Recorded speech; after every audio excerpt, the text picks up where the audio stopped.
CPUC approved a $10 billion bond for a 500-acre data center in Kansas City's Northland. It's been reported that this would be Google's second data center in the metro, with Meta and another company also building multi-billion-dollar developments. I'm accountability reporter Isabella Ladon. As a part of our Data, Dollars, and Demand series, we've learned that Kansas City is updating its long-term goals to account for the data center boom. KC is updating its comprehensive plan to clearly define zoning requirements for large format uses.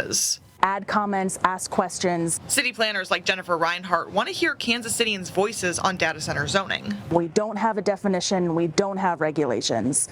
So this project is going to look at starting with that. KC has seen an increase in data center applications, prompting city staff to take a closer look at how the multi-billion-dollar developments could impact neighbors. The new regulations would have a specific path for data centers to follow that might be different than what is currently on the books. One of the concerns with data centers is the demand it places on the city's energy and water. The more load you have, regardless of the nature of this load, the more burden you impose on infrastructure. Yuri Dvorkin is an expert on data centers' utility usage. They're expected to use 20,000% more electricity than the average home. When you have an imbalance, when the supply is not able to satisfy the demand, you see an unavoidable price growth.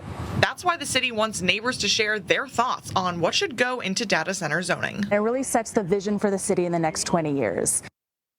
You may also remember from our series that data centers don't pay any sales tax on their billions of dollars worth of equipment in Missouri as an incentive. And Kevin, that's one of the reasons why we are seeing more proposals in Missouri and specifically in the Kansas City metro. So I know, Isabella, you mentioned in your story that these data centers, they use a lot of utility resources. So what will that look like in Kansas City? Well, according to records I obtained through Missouri Sunshine Law, Meta's data center is expected to use 6 million gallons of water a day.